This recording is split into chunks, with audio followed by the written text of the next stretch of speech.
morning, everyone. Thank you for joining us. There we go. Stop sharing my screen. I am Katie Doherty, the President and CEO of the Kennebec Valley Chamber of Commerce. Thanks for joining us for our weekly Chamber Connect, sponsored by Central Maine Power. Before we get started, I will let you know as well that this presentation is recorded, and we will have the link available if you would like it after to share out to anybody. Today's webinar, we are joined by Curtis Picard, the President and CEO of Retail Association of Maine. Curtis joined the Retail Association of Maine, formerly the Maine Merchants Association, in November of 2007. Prior to his current role, Curtis was Vice President of Business Development and International Trade for the Vermont Chamber of Commerce. He serves on the Board of Directors of the Thompson Development Inc. and the Maine Society of Association Executives. He has previously served on the boards of the Maine Tourism Association, Council of State Retail Association, National Retail Federation, and Informe. He was appointed by the DECD Commissioner to the Maine Small Business and Entrepreneurship Commission. In 2008, he was honored by the National Retail Federation, recognizing the State Retail Association Executive of the Year. Good morning, Curtis, and thank you for attending, and I will turn the floor over to you. You got it. Good morning, Katie, and thank you so much for inviting me. I just want to give you a quick compliment. The brew box idea that you've been rolling out is simply fantastic. I'm so delighted you've sold out now 2 iterations of it, and talking about pivoting and making lemonade out of lemons. Great job with that. Thank you. Yeah, but thank you, and good morning, everybody. Thank you for having me. I am Curtis Picard. I do run the Retail Association of Maine. Our association also helps manage the Maine Grocers and Food Producers Association and the Maine Pharmacy Association as well. So I have my hands in a lot of different industries and pots. It is certainly a great privilege to work with people like Katie and the other chamber directors in the state. As you heard from my background, I come from a Chamber of Commerce background as well. And, so I certainly appreciate the impact that local and regional chambers of commerce have as you guys have the finger on the pulse of your communities. I wanted to talk a little bit about, the past 3-4 months, do a quick history, and then get into a little bit more of what's currently going on with the larger retail industry, tourism and hospitality, and how it dovetails into Governor Mills' Economic Recovery Committee, on which I serve as well. So just quickly, going back to mid-March when all of this was really starting to hit, the retail industry, of course, was one of the industries that was immediately impacted. And one of the things we needed to quickly work on and feel our way through, much as the administration was doing, was kind of determining who was considered essential versus non-essential businesses. And it was certainly not an easy process. In those early days, it feels like it was years ago now that this started. There really was no template out there to which to follow. Every state was doing things a little bit differently. So aside from the obvious ones like grocery stores and pharmacies, where the state was willing to draw that line as to who was considered essential or non-essential was kind of a difficult process. Thankfully, over the, literally days into weeks, other models emerged. We kept our eyes on what was going on in other states. We listened to our members and listened to the justifications for becoming essential or non-essential, and worked in partnership with the administration to kind of come up with the best list possible that was out there. But folks may remember, maybe you don't, but over those number of weeks, there were additional changes to those lists as to who was considered essential or non-essential. And it was kind of an ever-moving target to a certain extent. But at the end of the day, I feel like they did a good job of doing that. Certainly the businesses that were considered non-essential, not all of them were happy about it. We understood that. But given the situation at the time and the action that various states were taking, including Maine, that was the prudent course of action to take. The next step after that was when we were starting to talk about what reopening would look like. And it was before the governor rolled out her plan, her rural reopening plan. Our members kind of got together and we put forward, we took a look at what other states had put out there. A number of states had started to roll out different plans. Some of our federal partners had rolled out different concepts and ideas. And we kind of pulled them all together. We printed them out, threw them on a table, and kind of put forward our own plan that we thought was Maine specific, and sent it on to Governor Mills and Commissioner Johnson. And I'm very happy to say that, the 2 weeks or so after we had rolled out our plan, the state rolled out the retail guidelines for, at the time, 12 of the 16 counties that included most, if not all, of the bullets that we had included in our plan. So I think we had done a good job pulling together the relevant pieces from other plans, added a little bit of Maine flavor to it to try to put forward a plan that was credible, that would be viewed as being credible, and something that was also practical. The other benefit we had was the essential businesses like grocery stores and pharmacies and other folks that had been able to stay open throughout this process, really were the guinea pigs for the business protocols and other measures that we all know now. They were the guinea pigs for rolling those out. So whether it was the 6-foot distancing, the limit of number of customers in stores, the plexiglass at checkouts, wiping down pin pads, all those types of things, it was your local grocery stores and pharmacies and other essential businesses that were kind of trying these things out, seeing how they were going to work. And early on in those days, I was very concerned, as I'm sure you all were as well, that we were going to see widespread outbreak in grocery stores and pharmacies and some of those other essential businesses.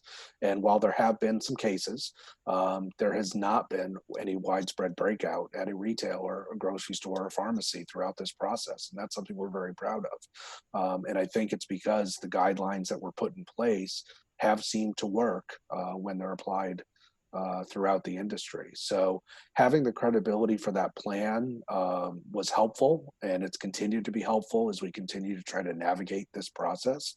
I will say, and I'll spend a little bit of time on this in a little bit, the issues that are still percolating, the facial covering issue, and I'll dive into that a little bit more shortly, is still a significant concern. But from going from the 12 counties to the 16 counties, and then being able to increase the customer count numbers is something that has been a good amount of progress as well. So early on, when we rolled out our plan and talked about the customer limit numbers, we went back and forth with the administration about different models that may work. A number of other states have tried different things. Some of the other models out there included a percentage of fire code rating, and that varied anywhere from 25 to 50%. It was really kind of all over the map.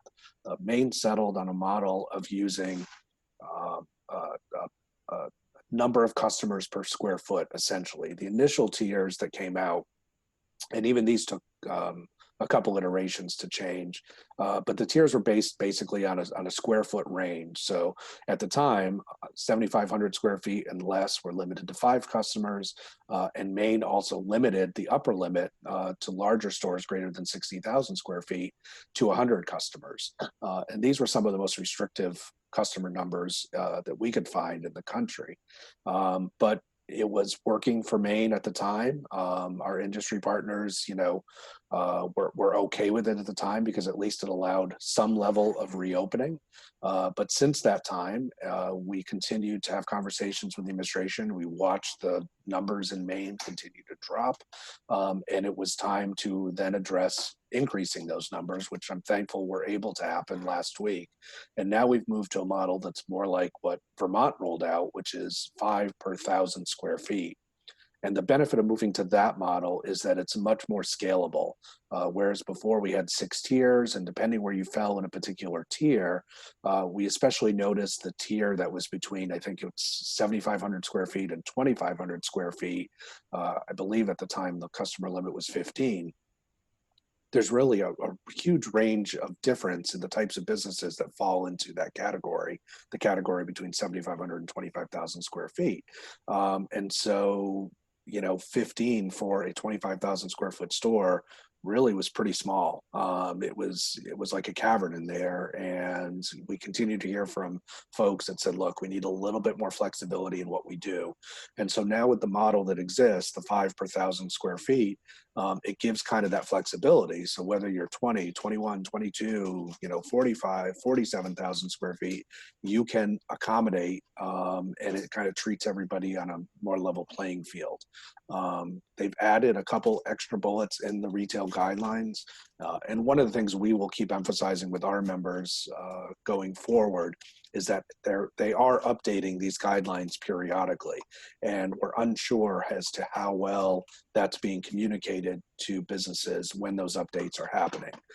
Right now, they essentially do any updates are going to do the guidelines once a week on Wednesdays at 5 o'clock, but it doesn't always happen that way. So either sometimes they'll forget certain updates need to happen, or we've been told something verbally and we have to wait for it to be in writing. But I would urge everybody, especially if you're a retailer, go back and check the updated guidelines because they were updated again last Friday. One of the other things that was changed last week that really didn't make the press conference last Monday when the restaurant announcement was made and this customer count announcement was made was also that fitting rooms were allowed to reopen as well. And that was one of the challenges we had is that, we were told that fitting rooms are going to be open. It didn't make it into the press release or press conference on Monday. We shared it with our members, and our members called up and said, "Okay, you told us fitting rooms could be open. Where's the written guidelines on it?" It didn't make it into last Wednesday's update, and we needed to go back to the administration to make sure that update was clear in the guidelines, and that update was made on Friday. So please make sure you're checking those guidelines, seeing what's changed in them. We're certainly alerting our members when there are major changes like customer counts or fitting rooms. But some of the other things may be a little bit smaller. And we're continuing to push for some changes and improvements as well. We've heard more recently from folks as the weather gets warmer and employees are wearing facial coverings, that right now one of the guidelines is that food and drink can't be at a retail area, a retail customer space. And we're hearing from some checkout clerks that are standing behind plexiglass and wearing a facial covering in warmer weather that they want to at least be able to have a bottle of water or a beverage nearby to stay hydrated. So that's one of the things we're also asking the administration for to make a change on. And we'll continue to revisit those issues, make sure they're reasonable.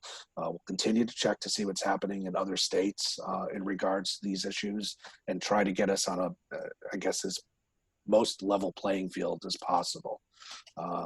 Throughout this, we've also had some really unique challenges with these guidelines as well.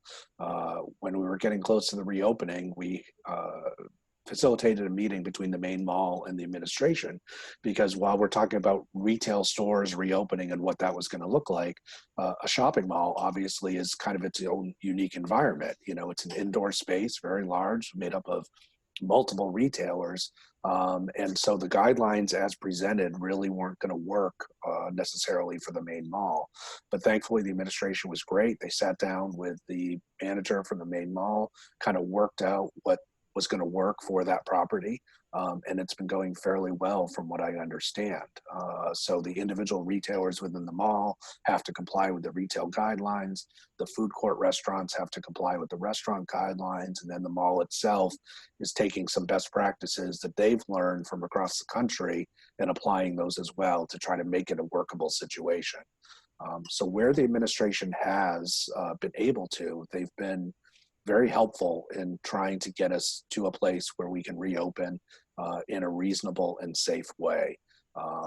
One of the more subtle things that exist within the retail guidelines, if you read them closely, is they've tried to give flexibility to businesses where possible. So you'll note that some of the guidelines say, do this if possible, or we recommend you do this, as opposed to mandating something absolutely specifically. And so we've been thankful that there has been that flexibility that has existed to try to make it as easy as possible. But part of that was also recognizing that retail was incredibly diverse. And that's something we've always known, but I think it was kind of an eye-opener for the administration as we were talking about reopening, that a local downtown, gift boutique is different than a furniture store, which is different than some other retailer. And so we emphasized early on that regardless of what the guidelines say, you have to know your customer base well, and you have to know your employees well.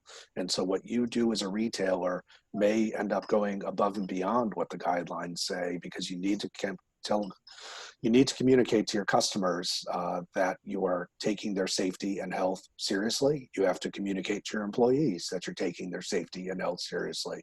And so there may be additional measures that you'll need to take beyond what are in the guidelines to make sure you're keeping people safe. I'm going to talk a little bit about face coverings because that is an ongoing issue for us in the retail industry and the other folks that are impacted with it. As everybody knows, the governor has put out an executive order saying that face coverings should be worn by people in indoor areas and employees as well.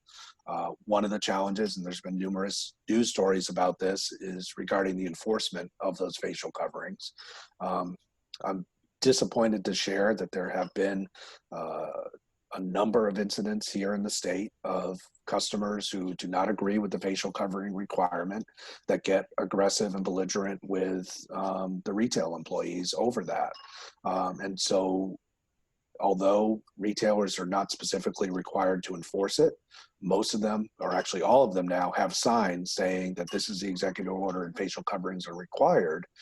But the loophole that exists is whether or not someone has a medical condition that exempts them. And you're very limited in what you can ask about that. So if a customer or even an employee identifies that they have some sort of medical condition that prevents them from wearing a facial covering, you can't necessarily refuse them service. You can't refuse the customer service. And then whether or not you allow the employee to work is also not as clear as well. We've heard from some retailers that may only have 1 or 2 employees that are critical to their operation right now. And if the employee says, look, I can't wear a face mask, what are you supposed to do with that employee if you need that employee to operate? So we've recently gone back to the administration because we've had a number of conversations with them, and they've told us a number of things verbally that have also changed and evolved over the weeks as well. And we're pushing them to come out with some specific written guidance for businesses and retailers in particular, and I would say restaurants too, because I know those guidelines have changed as well as to what's acceptable for facial coverings, to come out with some written guidance that we can all better abide by, because there is a lot of confusion out there. From a consumer point of view, you go into a store and you see either employees or other customers not wearing a facial covering. You're wondering, why isn't the business doing more? Why isn't the business, kicking these customers out? The reality is they can't if they've identified a medical issue. And number 2, as I said, there's been some aggressive incidences that have occurred. One of my retailers down in that has 4 or 5 stores here in the state. They had a retail employee that they just hired back, staffing outside, and this was before the customer counts increased. So they were, handling the number of customers in the store, and they were outside to just, do that customer service role and encouraging people to wear a facial covering. The employee was out there doing their job, and a customer came in refusing to wear a mask, and ultimately the customer got heated and ended up spitting at the employee. And the employee went back in and immediately quit and said, look, this job isn't worth it to me. And the employer said, look, we understand. I wouldn't want to do that. I wouldn't want to be in that role either. And it's very frustrating to me that these types of incidences have occurred in Maine. We've seen them happen in other states, but it's disappointing nonetheless to see them happen here in Maine. My hope is that people will abide by that requirement a little bit more directly. I'm seeing very good compliance from retailers as I've traveled around a little bit more recently about the signage, and the signage, specifying that facial coverings need to be worn. But I also recognize it's not a cut and dried issue for a lot of folks as well. So some stores are being a little bit more aggressive about trying to enforce it, but other stores are not for, simply those aggressive reasons that we've heard about. We are also working, and hopefully tomorrow we're going to be rolling out a larger kindness campaign that we're working on with a couple partners. That's not necessarily centered around facial coverings, but just more the idea that although business may be reopened, we recognize it's not business as normal yet. And so we're asking for a little bit of compassion and kindness on the part of customers and businesses and employees, that things are different now. We recognize things are going to be different right now. You may have to wait in line before you go into a store. You may have to, your shopping trips are going to take a little bit more time because of some of these changes that have happened. So we're just asking for a little bit of sympathy, kindness, and respect from folks. And we'll be rolling out this campaign this week through social media. We got some TV ads in the works that will be happening as well. So that's what's happening on the retail front. I'm going to shift gears now and shift over a little bit to the broader look at tourism, hospitality, and retail. We work closely with what we call the Tourism and Hospitality Alliance, which includes us, Hospitality Maine, the Maine Tourism Association, the campground owners, the ski areas, Ski Maine Association. And we've operated for years, working on tourism issues. But more recently, we have focused a lot of time and energy on the 14-day quarantine issue and the impact that has had here on the state. I can't emphasize enough what a critical issue it is for tourism and hospitality businesses, that Maine's requirements are so much dramatically different than other neighboring states, that it continues to put Maine at a competitive disadvantage. I want to be clear that the tourism and hospitality folks aren't saying we don't want any requirements whatsoever. What they're saying is we need to be on par with our neighboring states and look at the science behind it.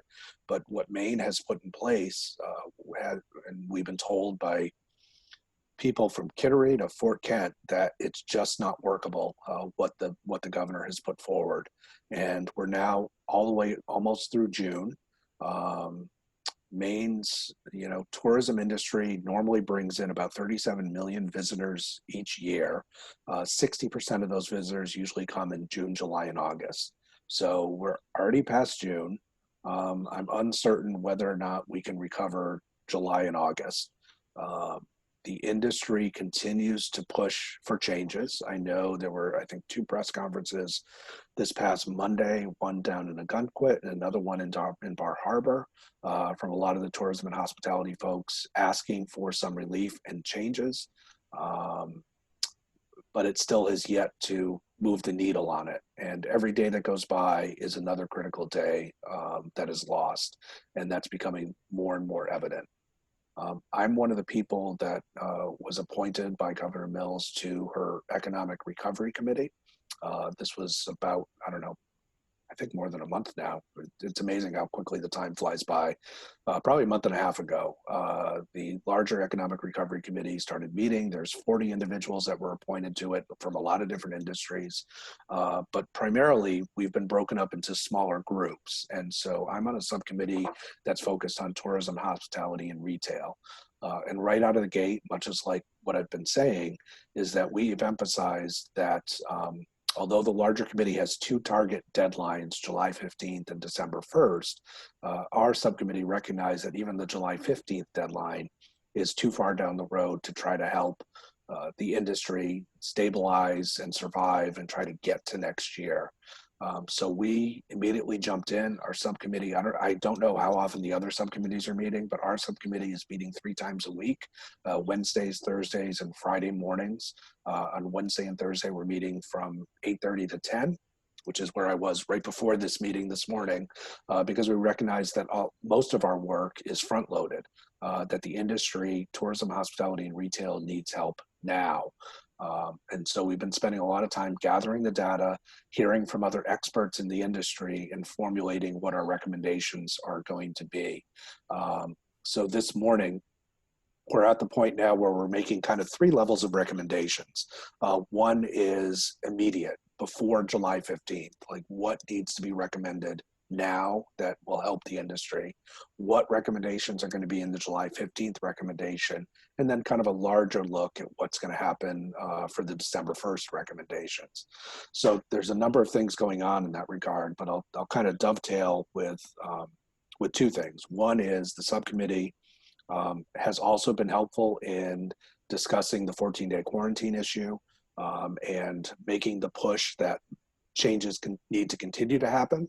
And so we have a draft document ready to go that will go to the governor and the larger economic recovery committee, saying at the very least, Maine needs to be on par with their neighboring states of New Hampshire, Vermont, Massachusetts, and Connecticut in how a quarantine is handled. But more importantly, one of the other things I suggested this morning is, we may be at a point where we just need to get in a virtual room with the administration, not us specifically, but the tourism industry, and say, look, we need to hash this out. We need some changes that need to happen. Let's go back and forth, and let's not come out of this virtual room until we have a solution that the industry can live with and that the administration can live with. Whether or not they're going to heed that recommendation, I don't know. But that's going to be one of the recommendations we come forward with. But more importantly, it's also been very obvious to the subcommittee, the members that make up the subcommittee, that the tourism, hospitality, and retail industry are some of the most impacted industries through this pandemic. I know the numbers have changed a little bit since the May unemployment numbers came out, but when we first started our work, we had the unemployment numbers from February, March, and April. And during that time period, between February, March, and into April, Maine lost 105,000 jobs due to the pandemic. 51% of them came from tourism, hospitality, and retail. So it's been a dramatic impact on our industry as a result of this pandemic, and has continued to increase through the summer. What a lot of the hospitality folks have told us is they said, look, yes, we lost March, but March isn't a huge month for us. Yes, we lost April, and that also still isn't a huge month for us. But once you get to May, once Memorial Day rolls around, that's when the summer season really starts to pick up. So May, they really started to feel it. June, now they're really feeling it.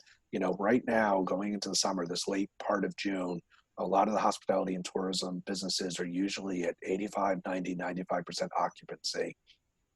So many of them are at 10% right now, 15%. It's just simply not sustainable.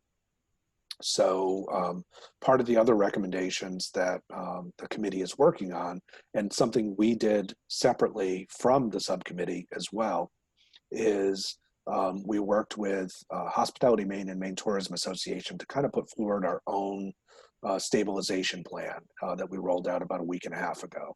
So every state has received CARES Act funding of at least $1.25 billion. And it was all based on population. So even the smallest states like Maine, Vermont, I believe New Hampshire, all received at least $1.25 billion. Maine has already received that money. And that money is supposed to be used for a lot of stabilization stuff like this. So we put forward our plan, which was asking for $800 million in direct business support. We focused on providing grant money for small businesses, and we broke it up into two tiers. 400 million would go towards small businesses between 0 and 50 full-time equivalents, and then the next chunk of money, 300 million, would be dedicated to next year, which is between 50 and 500 employees. And these would be grants of some way, shape, or form. And we focused on that primarily because we know that through PPP and economic injury disaster loans, loans aren't going to do it at this point. The folks that were able to take advantage of PPP early, it was helpful, but now that this thing has gone on longer than any of us anticipated and impacting the industry more directly, it's certainly not going to be enough. And so regardless of what happens with the 14-day quarantine, the reality is this industry is going to need some sort of financial support to get through the summer. Luke Holden, who owns the Luke Lobster chain of lobster restaurants here in Maine and up and down the East Coast, really hit it home for me during one of our subcommittee meetings. He said, when you look at the industry that focuses so much on the summer season, the reality is these folks need to not just get through the summer, but they need to get to next May. They need to get to next June. and make sure they're around for recovery. They try to make enough money in the summer to be able to survive the lean months in the wintertime. And so, for better or worse, the pandemic could not have hit at a worse time of year for this industry, because it's going right into that critical summer season, and a lost tourism season is going to have a dramatic impact on Maine because we rely so heavily on tourism. So that really hit home for the subcommittee, was recognizing that we're not just talking about helping people in June, July, and August, and then maybe by the fall things will be better. No, the reality is we need to look at this long term and recognize that we need this industry around in going into next year, when hopefully we're beyond this. Hopefully there's a vaccine. Hopefully there's a clearer path forward, and we can really talk about a solid recovery to Maine's tourism economy in 2021. We don't know if that's going to be the case yet, but that's the hope, and that's been the focus of the subcommittee as well, and trying to frame it out that way. So we've put that plan out there. The plan has also other stuff in it. There's $50 million allocated in there for direct employee support, to pay for things like childcare, transportation, rent, because employees are impacted just as much. There's technical assistance money in there. There's training dollars in there. So we've put forward this plan. The governor sent out a press release shortly after we had our press release. She did not immediately dismiss the idea. We were also under no illusions that she was going to take it and immediately rubber stamp it and say, this is a great idea. We know this is going to be a process, but we wanted to put forward a plan that was significant, that recognizes the impact of this industry on Maine's economy, and recognize that, you know, it is going to have to be a significant number that that helps the industry get through what's currently going on. You know, I've talked to a lot of different business people in a lot of different sectors, and of course the Chamber of Commerce represents a lot of different businesses. And I think the reality has been, because I've been living and breathing retail for these last dozen plus years, is that, you know, this hasn't stopped for me since mid-March. You know, 7 days a week straight out, hearing from members about the impact, and then working with the tourism and hospitality folks, hearing from them every day about how dramatic it is. But the reality is other industries aren't as impacted, and they may not be seeing the impact as directly yet. So, you know, other than maybe working from home, other business models may not have changed as much as tourism, hospitality, and retail has. So we're living and breathing it every day. But I've also recognized that through this process, we need to keep telling other industries how important this is. There's a number of things that are going to be coming down the pike that I fear is going to be kind of more of a rolling impact as to how these things happen. So right now we're in a situation where people who received PPP, or economic injury disaster loan money, that money is running out. And so is there going to be additional federal support beyond the $1.25 billion to help Maine and other states? The extra $600 that it's included for unemployment, that is supposed to run out at the end of July. As a lot of folks have told us, that has created this very uncomfortable situation where it's more lucrative for an employee to stay on unemployment than it is to go back to work. So even though certain retailers or tourism and hospitality businesses have opened re-up, it's been more of a challenge getting people back to work as well. But if and when that $600 goes away, that's going to create another cliff that will be impacted. And then just a larger one, which I talked about before, which is, you know, the businesses that are open, and, you know, it certainly varies by retailer, but a lot of my retailers have told me that, you know, they're doing 30 or 40% of what they normally do currently. You know, so it's not sustainable. You know, they may be able to pay rent and pay their employees, you know, this month, next month, get through the summer, because summer's still going to be a little bit busier than going into the fall. But, you know, that reality, that economic reality, is going to hit them come fall. And if they don't have enough money to get through the winter, if they're a tourism and hospitality business, then they're not going to be around next year. And that's when we'll start to see more of these impacts happen, more business closures, even though we're seeing some of those business closures day in and day out. So it's concerning. You know, I'll close by just saying the Economic Recovery Committee, our deadline is this week of getting in our recommendations. So tomorrow's meeting, which all these subcommittee meetings, by the way, are open to the public as well. And I can share in the chat in a couple minutes the link to the Economic Recovery Committee if you're not familiar with it. But all the larger meeting and the subcommittee meetings materials are on there. The public is welcome to observe that. But tomorrow we're really going to be diving into the nitty gritty of what our recommendations are and kind of fleshing out specifically what those recommendations are. So that meeting is probably worth watching tomorrow as well. And Katie, if it's okay with you, I think I'll stop there and maybe open it up for questions. Yeah, perfect. So if you have any questions, please put them in the chat. We do have some that got submitted beforehand and some that have come in. So we'll switch into questions. So Curtis, when do you see restrictions lifted for the count of patrons in retail businesses?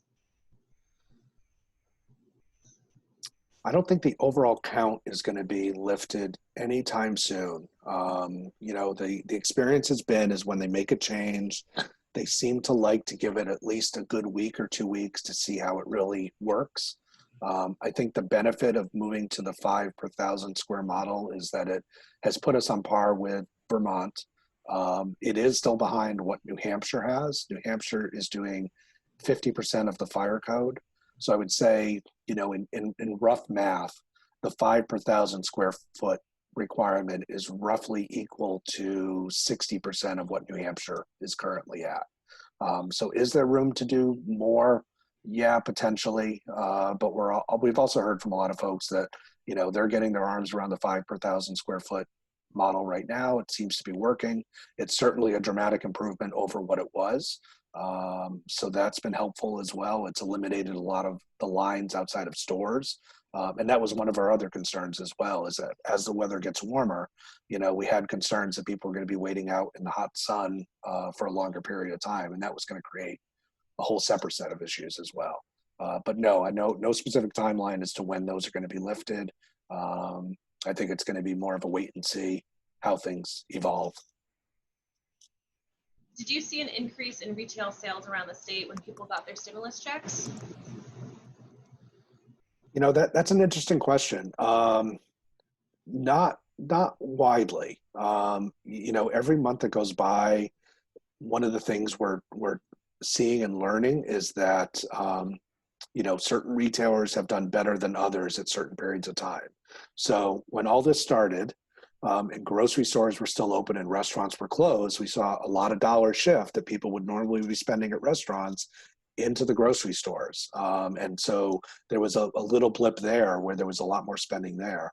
More recently, we've seen that there are certain sectors that have seen a significant bump in sales. So a lot of outdoor equipment, bicycles, canoes, camping equipment. You know, the recommendation has been, you know, we need to be doing more things outdoors. And as people start getting cabin fever and the weather got better, they've wanted to do more of those outdoor type of things. So some of those sectors, we're now starting to see data that supports like a Kittery Trading Post or even an LL Bean will do well with a lot of the outdoor gear.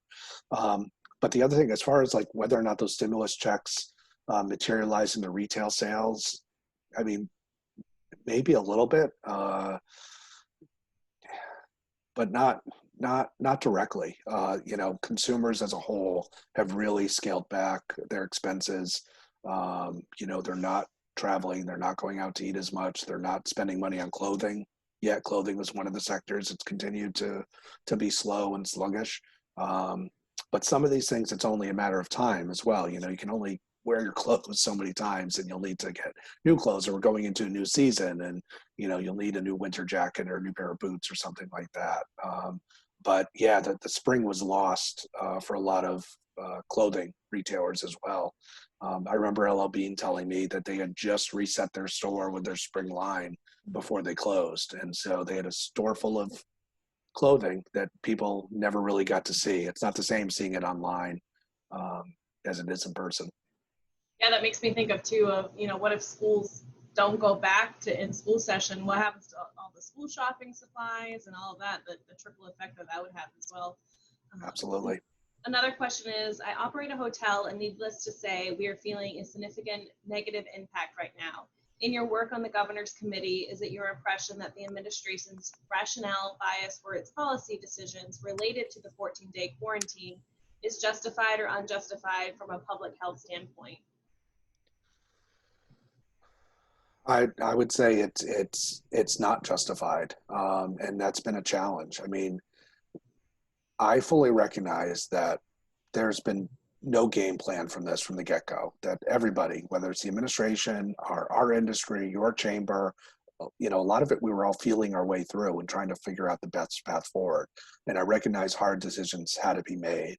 But now that we're 3-4 months into it, and we're all seeing, data from other states, the reality is Massachusetts and New York and New Jersey, their incident rate has dropped dramatically, yet we're still saying those people aren't allowed to come to Maine without a 14-day quarantine. So it's not always clear the exact science that they're using to make these decisions. And I recognize it's complex, and they do say it's multidimensional. It's not just one of these factors that they're looking at. I recognize it's multidimensional, but the other question we've asked is, are the health experts in New Hampshire, Vermont, and other states any less qualified than the health experts here in Maine? And I don't think they are. Yet they're reaching a different decision on some of these things than Maine is. And that's creating this economic issue for tourism and hospitality and retail, is that, the word is out there that Maine is not open for visitors. And for better or worse, people are making decisions about where they're going to travel this summer because they are still planning to travel. I think more people are going to be doing car trips. It's the Great American Road Trip is back again. So it's going to be more drive area. And people are now making the choice to go to Upper New York State or Cape Cod or other areas. Yes, Maine is unique. We have a lovely coast and we're known for tourism, but there are other wonderful places in the United States for people to visit. And, once you lose those people, they decided to go to Lake Placid or someplace else, you may not get them back next year because they said, you know what, we always went to, Ogunquit, but Lake Placid's pretty nice too. Yeah, I will say I get calls all day long here at the chamber from people from out of state wanting to come in and asking what they can do. And it's really hard to tell people, I'm sorry, you can't come in without your test that's negative or a 14-day quarantine. It's really hard to tell people to stay away. Yeah. And the other aspect of it is, and the hospitality industry did a lot of this research earlier this week and rolled it out, is, they called around to 60 different regions as to whether or not tests could actually be obtained by people from out of state. Like someone who's, bent on coming to Maine, I really want to come to Maine, I'm going to follow these requirements, trying to get a test in their home state has proved to be near impossible, because unless you're showing symptoms or have a medical reason for doing it, they're not as widely available as what's been, promoted out there. And so even though there's a willingness to comply with some of the requirements, they're not able to get a test. And, they, like I said, the hospitality industry called around to, I think, 60 different areas within driving distance of Maine, and found out, I think, all but 5 were not able to provide tests for people coming here. Yeah, I've been hearing that some people are having luck with their PCP getting it, but yeah, it's been hard. Another question is, what are the restrictions on people for driving in-state? I think you mentioned a little bit, driving in from Massachusetts or New York for a day trip. Are the retailers held accountable at all for asking people for any COVID information, or is it only if they're staying? Not yet. I know the administration has allocated $13 million to municipalities to kind of help with enforcement. And what that enforcement is going to look like, we're not certain of yet. And that's part of the reason why we're asking for some more specific written guidance around facial coverings as well, because there's just been so much gray area there, or we've been told something verbally, but we can't point to it in writing to help a retailer with their question. And so, the enforcement is not specifically on retail yet, but whether or not they may make a change down the road where you're going to have to ask your customers questions, where are you from? Do you have any of the symptoms?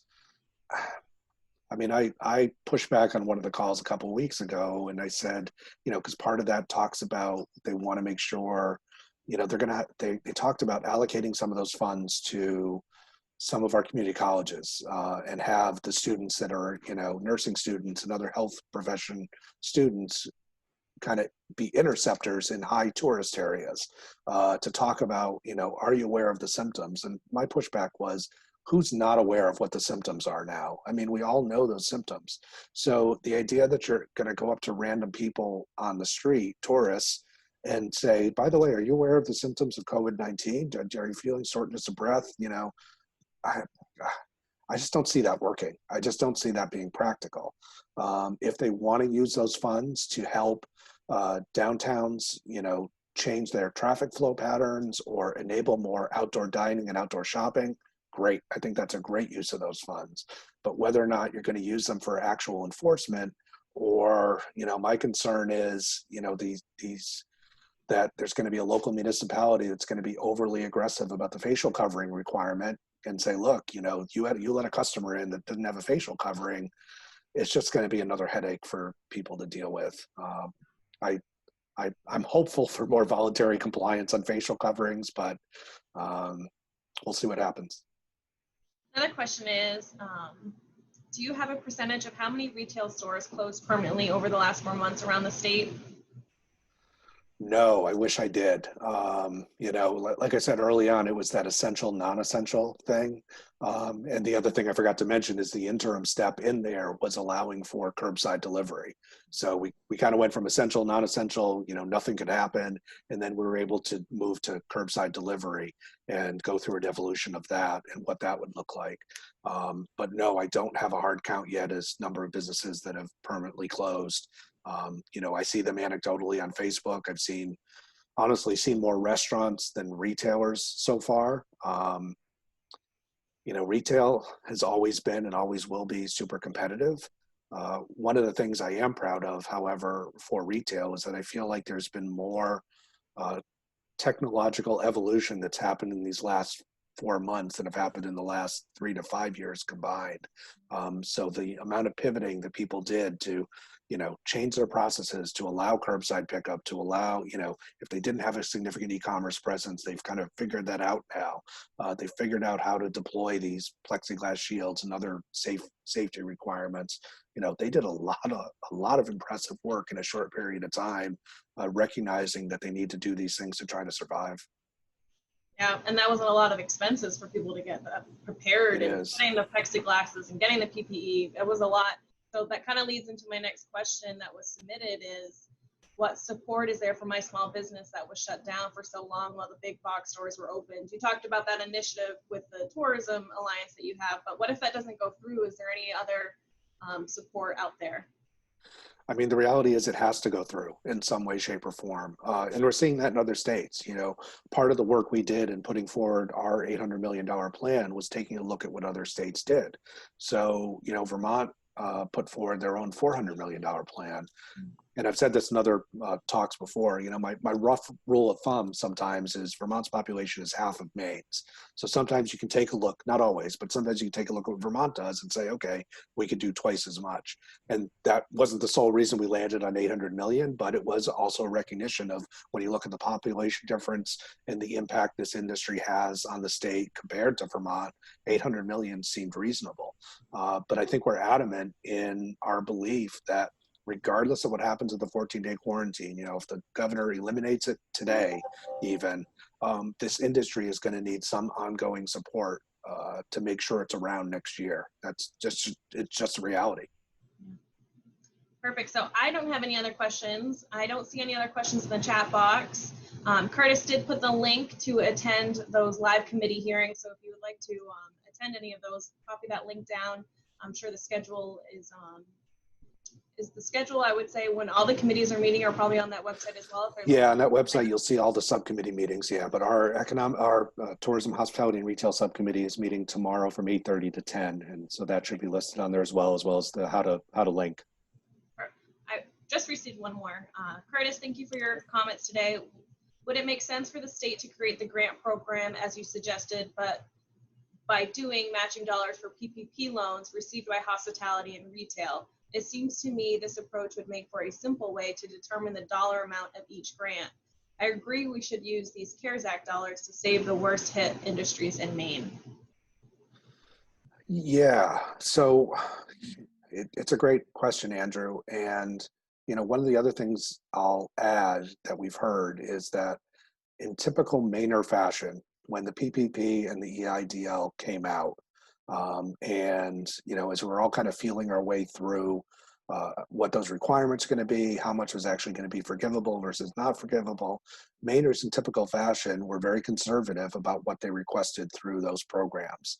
And at the time, I think we were all hoping that within a month or so we would be back on the road to normalcy. Obviously, it's taken much longer than that.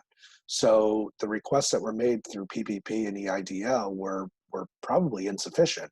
And so while it's helpful that some of the requirements have been loosened on those programs and extended, I think also the ability to maybe go back to those programs for a second round of requests would be helpful. And whether or not our program, our proposal through the CARES Act and grants, how that gets measured with PPP, we're completely open to those conversations as well.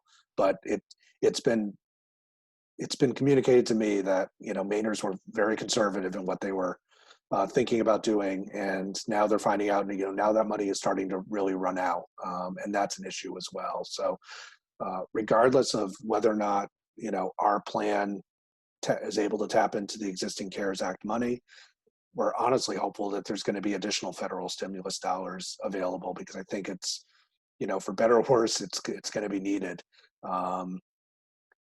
Yeah. Perfect.